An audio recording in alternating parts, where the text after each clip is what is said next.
One common question that is always asked to the men or about men is, man, where are you? This has become so common. In all the places you go to schools, men, where are you? You go even to workplaces, the number of ladies is more than those of men. So people are asking, where are the men? You go to other places, the question is, where are the men? And sometimes it is disturbing that this question is asked when men are in the vicinity or present. A few of them, though, the question is, where are the men? And this reminds me of Genesis 3:9, when God, in his usual style of coming to the Garden of Eden to fellowship with the first man that he had created, he came and he asked Adam, where are you? Now that does not mean that Adam had disappeared, or God, the creator of everything, did not even know where Adam was, that he was hiding. And funny thing, the guy Adam was hiding with some leaves. But then the question is, why did God ask Adam, where are you? And he could still see him. And to me, it is because Adam had left the position of authority, the position of responsibility that God had given him. He was still a man, though. He was still Adam, but God was asking him, where are you? So even today, when that question is asked about us men, it doesn't mean that we are not male. We are still male. We are still men. But we are not in our position of authority. We are not taking up the responsibility that we are supposed to be as a man, as a father, as a husband. Now, it is true that there are things we can delegate and there are other things that we cannot delegate. Man, we can delegate every other thing, but we can't delegate being a father. We can't delegate being a husband. Every other thing in my workplace or wherever I am, I can delegate. But there are things that are in my DNA, things that are me. Only me can do alone. And let me give you a simple example. If you go to hospital and the doctor needs you to go to the lab, and you are told in the lab we need your urine sample or your stool sample, it has to be you. It is you. You have to do it. However senior you are, whether you are the president or not, you have to give up your sample. And I know sometimes it used to, I remember this joke when girls in secondary schools would be tested for pregnancy, and a girl would lead a story of a girl who she wasn't very sure, so she told a friend, you go and give out your sample. Funny thing is, it is a friend who was pregnant. So the results came out to her. So when you delegate, the results are disastrous. So it is only you who can be able to do it. So show up as the man, irrespective of the challenges. Be there, be the father. Those children that you have, or that child that you have, has no other father, it's only you. So you need to stand up as a father. When fathers are being called out, you have to be there responsible. Don't be like this son who told his father, I wish you were my Uber driver because at least he talks to me. You know, man, your son is comparing you with the Uber driver, and the Uber driver is even better than you because at least they talk, they share, they laugh. Be there, be present. And being present is not just being physically there. You've got to be felt.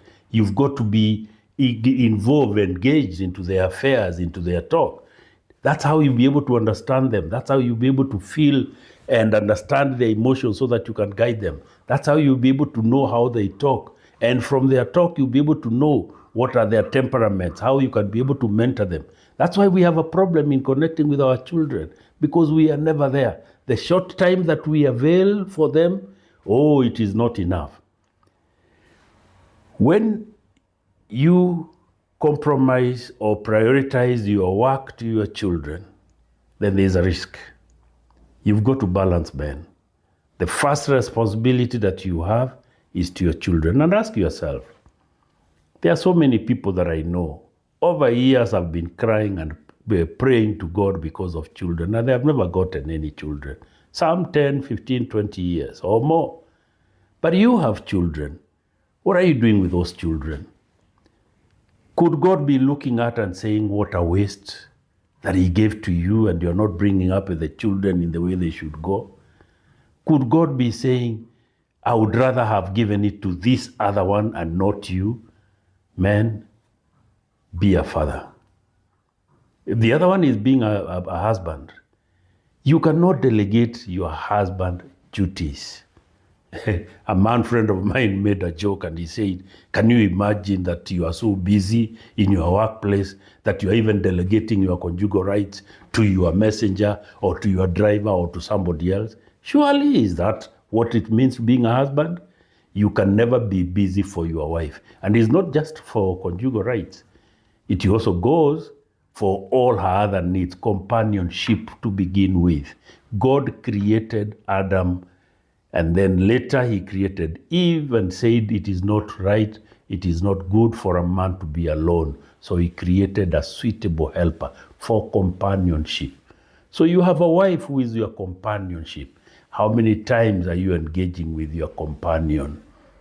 By the way, when God gave this suitable helper to you as your companion, he knew that apart from just being together, the ideas she will give are not even the ideas that she gives you. Moderation of your state, moderation of your emotions, moderation of your thoughts.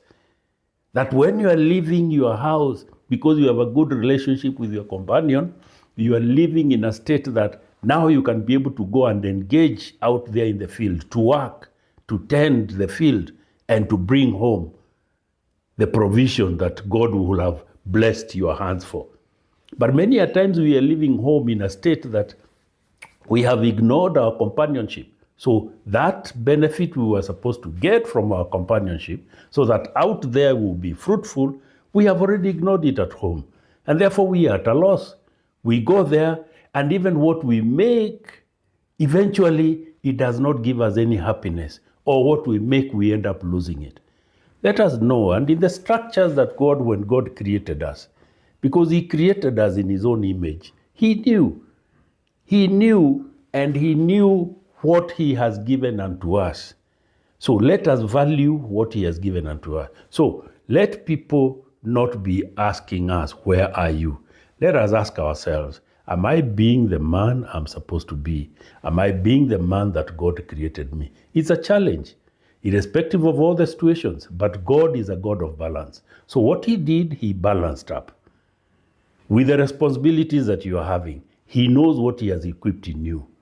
Don't say, I'm busy.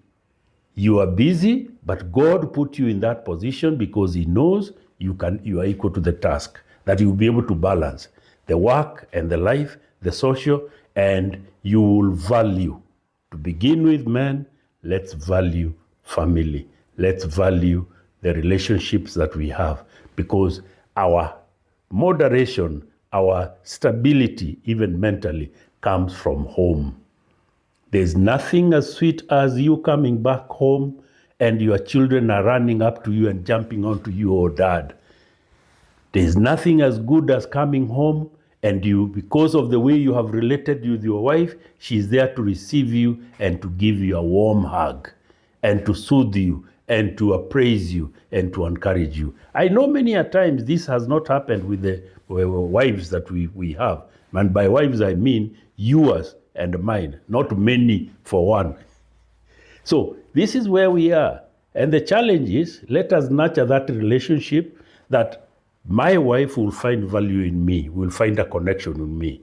My children will find value and a connection in me. And once I'm available at home, then I can be available elsewhere because I have a stability. I have what it takes to be out there and be together with the others. So in my workplace, I will show up. In my community, I will show up. In church, I will show up. In my workplace, I will show up. Men, let's show up. Let nobody ask, where are you? Because we're there. So they will not